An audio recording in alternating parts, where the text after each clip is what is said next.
واؤ ہرس والا دل بدل دے، میرا غفلت میں ڈوبا دل بدل دے۔ تیسرا اصول ہے بچوں کو بولنے کا ادب سکھائیں۔ بات چیت کیسے کرنی چاہیے، سامنے والوں کو مخاطب کیسے کرنا چاہیے، انداز کیا ہونا چاہیے، حتیٰ کہ یہ بھی سکھانا چاہیے کہ آواز کتنی بلند ہونی چاہیے اور کتنی پست ہونی چاہیے۔ آواز اتنی بھی پست نہیں ہونی چاہیے کہ سامنے والے کو پتہ بھی نہ چلے کہ یہ کہنا کیا چاہتے ہیں۔ بعض لوگ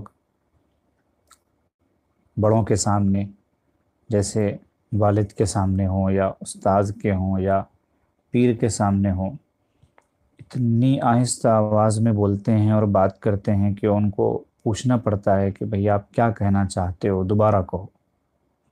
یہ کوئی ادب نہیں ہے۔ ادب نام ہے سامنے والے کو تکلیف سے بچانے اور راحت پہنچانے کا۔ ادب کہتے ہیں سامنے والے کو تکلیف سے بچانا اور راحت پہنچانا۔ تو اتنی آہستہ آواز میں بات کریں گے کہ سامنے والے کو پوچھنا پڑے کہ آپ دوبارہ کہیے کیا کہنا چاہتے ہیں، تو یہ تو ادب نہیں ہوا، یہ تو بے ادبی ہوئی ایک معنی میں۔ اس لیے نہ اتنی زیادہ آواز پست رہے کہ سامنے والے کو کچھ پتہ ہی نہ چلے کہ کیا کہنا چاہ رہا ہے، اور نہیں ایک دم بلند آواز۔ زیادہ اونچی آواز بھی اچھی چیز نہیں ہے۔ قرآن پاک میں اللہ پاک ارشاد فرماتے ہیں ان انکر الاصوات لصوت الحمیر، کہ آوازوں میں سب سے زیادہ ناپسندیدہ آواز گدھے کی آواز ہے۔ گدھا بہت زور سے چیختا ہے، بہت زیادہ چلاتا ہے، تو اتنی بھی آواز بلند بھی نہیں ہونی چاہیے۔ تو یہ بھی سکھانے والی چیز ہے بچے کو کہ آواز کتنی بلند ہو اور کتنی پست ہو۔ بالخصوص بڑوں کے سامنے بلند آواز سے بات نہیں کرنا چاہیے۔ اب یہاں بلند کا معیار کیا ہوگا کہ ہماری آواز ان کی آواز سے قدرتاً پست ہو، ان کی آواز کے برابر ہماری آواز، ان کا جو ٹون ہے گلے کا وہی ہمارا بھی ٹون ہو، تو یہ بے ادبی ہوگی۔ ان سے کم آواز میں بولیں۔ یہ کہاں سے پتہ چلا؟ اللہ پاک ارشاد فرماتے ہیں اے ایمان والو لا ترفعوا اصواتکم فوق صوت النبی، تم اپنی آوازوں کو نبی کی آواز کے اوپر نہ کرو۔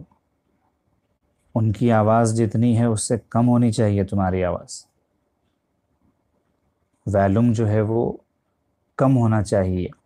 نبی جیسی آواز میں بات کر رہے ہیں صلی اللہ علیہ وسلم، تم ویسی آواز میں نہ کرو، ورنہ ایسے ہو جائے گا جیسے دو دوست آپس میں بات چیت کر رہے ہیں، دو برابر والے آپس میں بات چیت کر رہے ہیں۔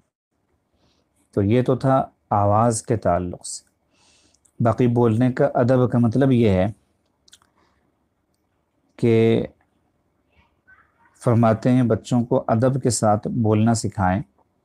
بعض بچے تو اور تم کہہ کر بات کرتے ہیں، ان کو سمجھائیں کہ بیٹا آپ کہنے سے محبت بڑھتی ہے، لہذا چھوٹوں کو بھی آپ کہو، بڑوں کو بھی آپ کہو۔ بچہ ہاں کہے تو اس کو سمجھائیں کہ جی ہاں کہنے میں زیادہ محبت ہے۔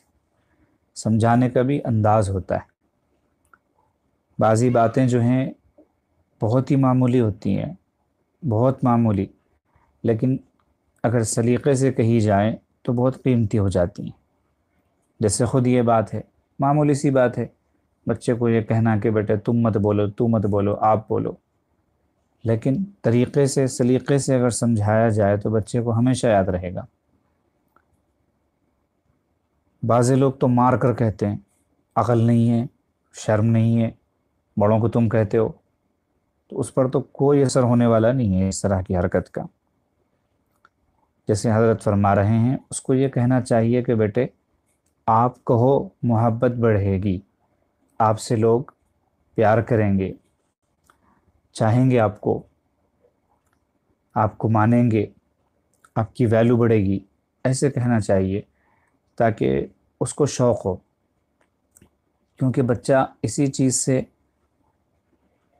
آگے والے کی بات کو قبول کرے گا، اسی چیز کو سمجھے گا۔ اب آپ اس کو وہاں ثواب کے وعدے تو نہیں بتا سکتے کہ آپ ایسے کرو تو آپ کو ثواب ملے گا، وہ بیچارہ ثواب کیا جانے۔ کوئی ایسی چیز اس کو نہیں کہنی چاہیے جو اس کی سمجھ سے باہر کی ہو۔ اس کی سمجھ کی چیز بس اتنی ہے کہ آپ سامنے والے کو آپ کو ہو محبت سے، تو اس سے جو ہے سامنے والا آپ سے محبت کرے گا، آپ کو چاہے گا۔ بہت سارے بچے تم کہتے ہیں، تم، تو، یہ غیر مہذب الفاظ ہیں۔ چھوٹوں کو بھی آپ کہنے کی عادت ڈالنا چاہیے بچوں کو، اور ہمیں بھی چاہیے کہ ہم گھروں میں آپ کا ماحول بنائیں۔ گھروں میں تو تاں کا ماحول ہوتا ہے، تم کا ماحول ہوتا ہے، تو بچے کیسے سیکھیں گے؟ میاں بیوی سے تم کہہ رہا ہے، بیوی میاں سے تم کہہ رہی ہے، اور دونوں مل کے بچے کو سمجھا رہے ہیں کہ بیٹے آپ کہو، تو وہ کیسے سیکھے گا؟ وہ نہیں سیکھے گا۔ شوہر کو بھی چاہیے کہ بیوی کو آپ کہہ کر مخاطب کرے، بیوی کو بھی چاہیے کہ شوہر کو آپ کہہ کر مخاطب کرے۔ بعض لوگ کہتے ہیں کہ یہ آپ جو ہے اجنبی لفظ ہے، اس سے اپنائیت کا احساس نہیں ہوتا، یہ جہالت ہے آپ کی۔ یہ بالکل جہالت والی بات ہے، اس کا اپنائیت سے، محبت سے کوئی تعلق نہیں ہے۔ بعض لوگوں کی بڑی عجیب منطق ہوتی ہے، کہتے ہیں تو بولیں گے تو زیادہ محبت، تم بولیں گے تو کچھ کم محبت، آپ بولیں گے تو بالکل بھی محبت نہیں۔ کاش آپ پڑھے لکھے ہوتے تو ایسی بات نہیں کہتے۔ اسی طریقے سے لفظ صاحب کا استعمال جو ہے چھوٹے کے لیے بھی کیا جا سکتا ہے۔ صاحب عزت دینے کے لیے کہتے ہیں۔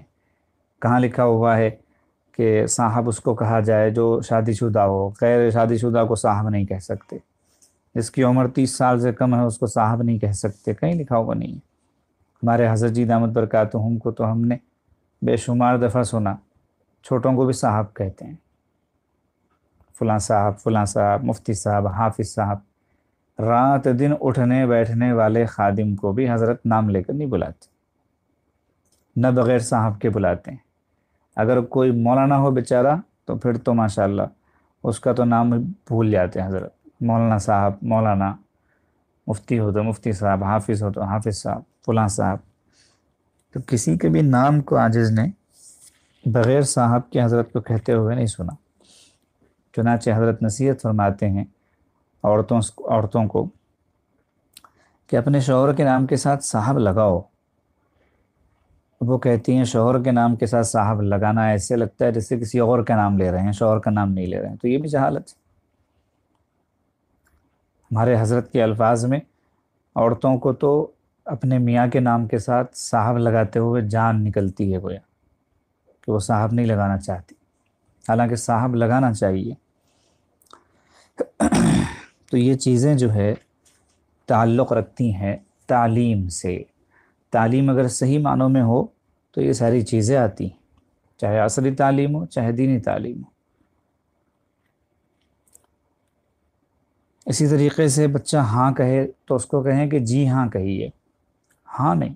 ہاں کا مطلب یہ ہے کہ وہ اس میں ادب شامل نہیں، جی ہاں میں ادب بھی ہے، محبت بھی ہے، آئیے جائیے لیجیے۔ چھوٹا بچہ کیوں نہ ہو، چند مہینوں کا ہے، 1 سال کا ہے، اس کے ساتھ بھی آیا گیا ایسے الفاظ استعمال نہیں کرنے چاہیے۔ محبت کے اظہار کے لیے 20 طریقے ہیں، ان کو اختیار کیجیے۔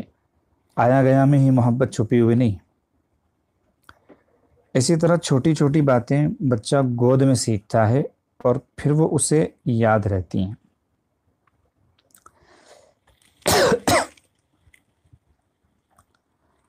یاد رکھنا کہ بچپن کی باتیں انسان کو بچپن میں بھی نہیں بھولا کرتی، بچپن کی باتیں بچپن میں بھی انسان بھولتا نہیں، ساری زندگی یاد رہتی ہیں، اس لیے بچوں کی تربیت اچھی کریں۔ فرماتے ہیں یہ تو طے شدہ بات ہے کہ جو گھاس جنگلوں میں پیدا ہو وہ باغ کی گھاس کی طرح نہیں ہوتی، کہ جنگلوں کی گھاس میں کوئی خوبصورتی نہیں ہوتی، تربیت نہیں ہوتی، اور باغ کی گھاس کے اندر تو خوبصورتی اور جمال ہوتا ہے۔ ایسے ہی جو خود سے اگ جانے والے درخت ہوتے ہیں، پودے ہوتے ہیں، جھاڑ ہوتے ہیں، ان کی کوئی صفائی نہیں ہوتی، کاٹ چھانٹ نہیں ہوتی، ان کا کوئی مالی نہیں ہوتا، ان کی دیکھ ریکھ نہیں ہوتی۔ لیکن جو گھاس باغ میں ہوتی ہے، جو درخت باغ میں ہوتے ہیں، جو پودے، پھول پودے نرسریز میں، گارڈنز میں ہوتے ہیں، تو ان کی دیکھ بھال ہوتی ہے۔ مالی ہوتا ہے، بڑی سی قینچی ہوتی ہے اس کے پاس، کسی کو ادھر سے کاٹتا ہے، کسی کو ادھر سے کاٹتا ہے، تو یہ گویا تربیت ہے۔ یہ اگر ایسا نہ ہو تو پھر بھدے لگیں گے، وہی درخت، وہی پھول کے درخت، وہی پھل کے درخت۔ اسی طرح ان پڑھ ماں کے بچے جو پلے ہوئے ہوں وہ جنگلوں کی گھاس کی مانند ہوتے ہیں، اور جو پڑھی لکھی نیک ماں کے پلے ہوئے بچے ہوتے ہیں وہ باغ کی گھاس کی طرح ہیں۔ تو ماں کو چاہیے کہ بچوں کی تربیت پر توجہ دیں۔ تو ایک تو ہے بچے کو بولنے کا ادب سکھائیں۔ نمبر وار اگر لکھ لیں تو پورے بیان کا خلاصہ ایک صفحے میں آپ کے پاس آ سکتا ہے۔ جیسے باوضو کھانا پکائیں، پہلا اصول بتایا گیا۔ ایسے ہی جو دوسرا اصول بتایا گیا کہ بچے کو ابتدا سے ہی صفائی کا عادی بنائیں۔ تیسرا اصول بتایا گیا بچے کو بولنے کا ادب سکھائیں۔